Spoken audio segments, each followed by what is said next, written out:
Let me tell you what women actually respond to, not confidence. Not abs, not money, not status. Those things open doors, sure, but they don't keep anyone in the room. What keeps someone in the room is this: the feeling that the person across from them is present. Genuinely, completely there. Not performing, not suppressing, not managing them. Just there, calm, curious, a little dangerous. Like nothing you do is going to rattle them, but they notice everything. That quality, that specific combination of warmth and stillness, is one of the rarest things on earth. And women can feel it within about 30 seconds of meeting someone. They can't always name it. They just know when it's there and when it isn't.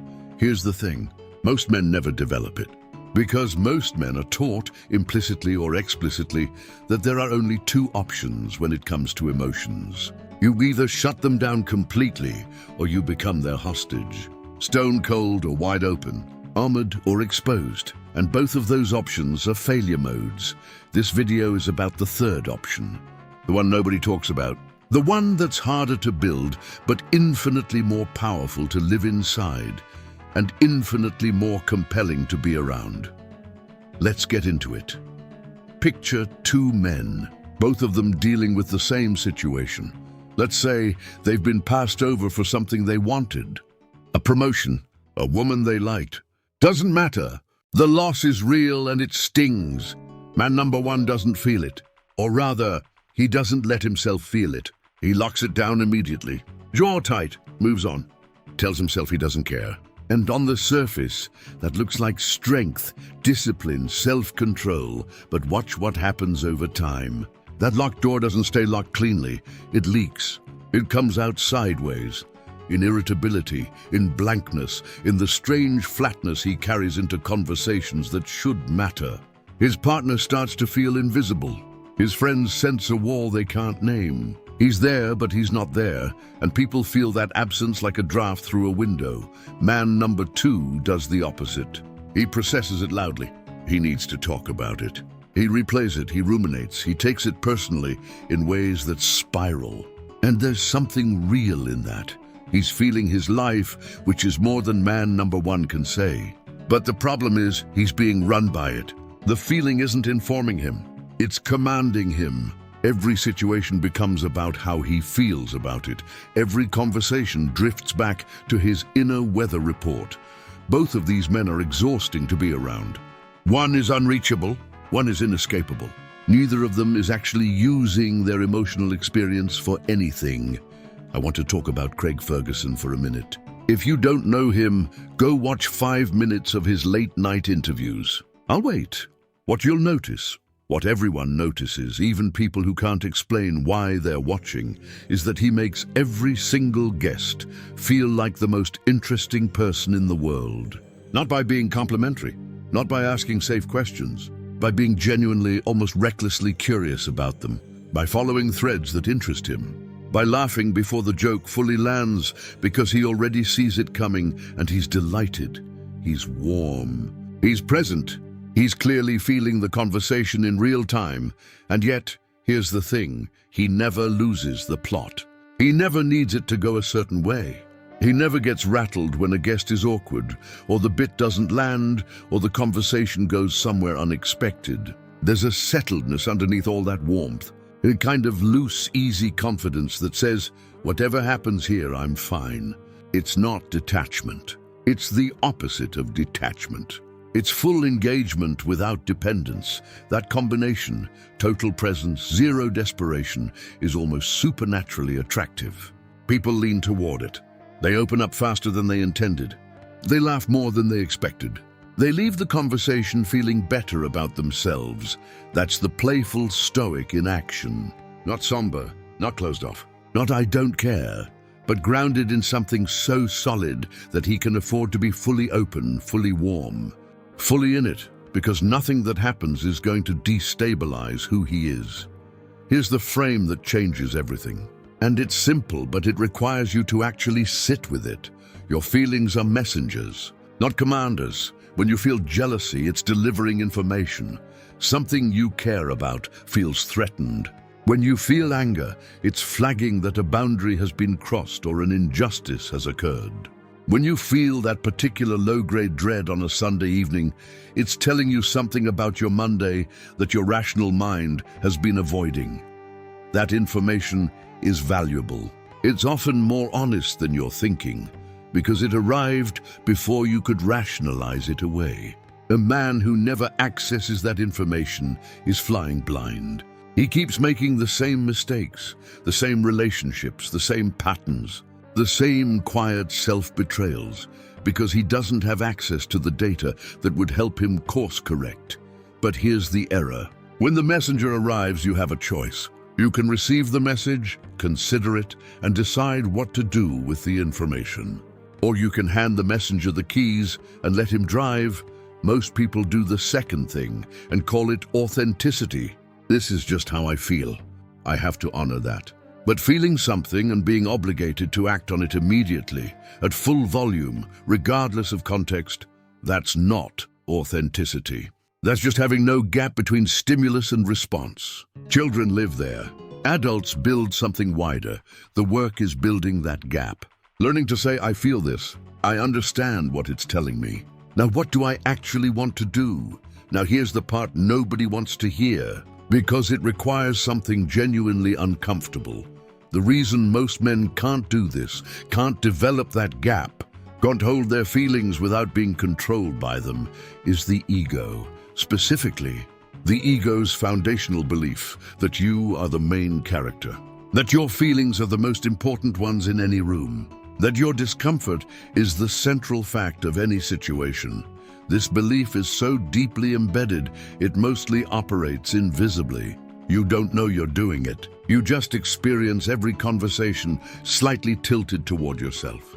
Every problem filtered through how it affects you. Every other person's behavior interpreted in terms of what it means for your story. And this is why the playful stoic is rare. Because developing genuine warmth, the Craig Ferguson kind, the kind that makes people feel seen, requires you to genuinely be more interested in someone else than in how you're coming across. It requires decentralizing yourself, not performing humility. Actually, structurally, being curious about the world outside your own head, that is an ego confrontation.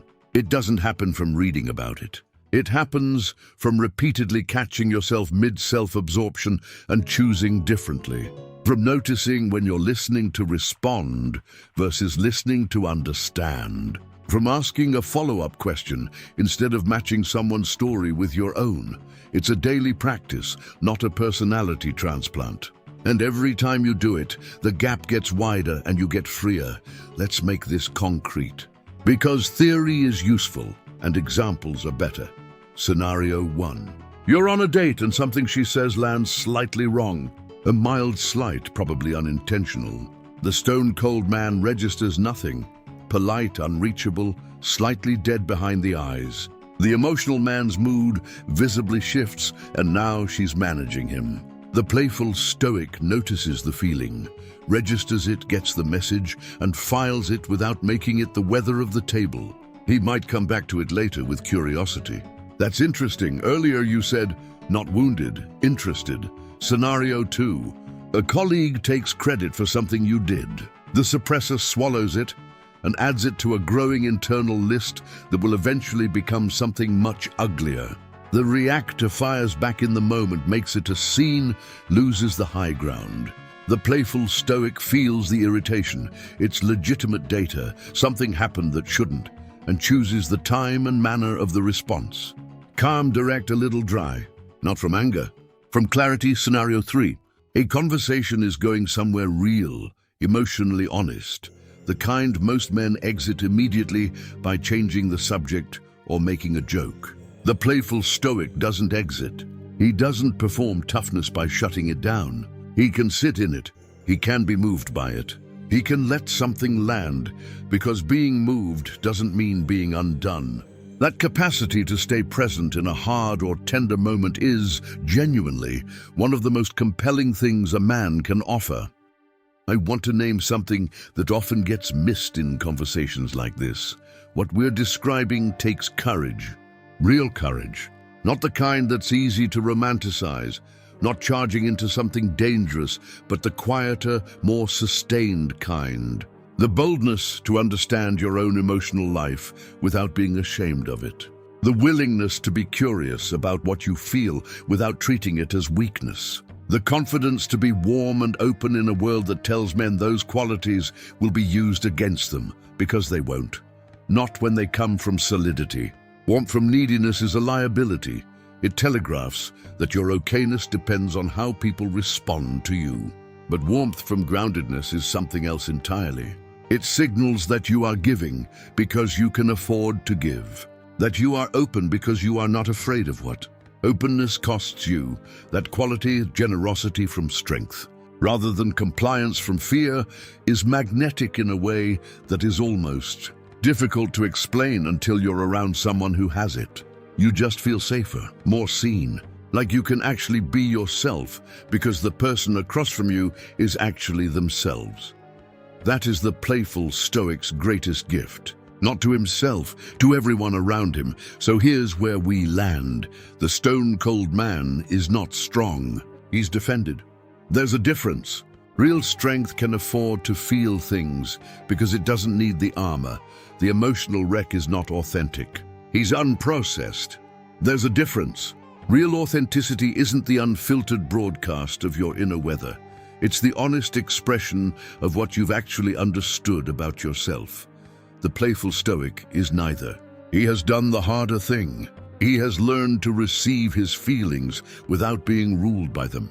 He has confronted the part of himself that wants to be the center of every room and chosen repeatedly to be genuinely interested in the world instead.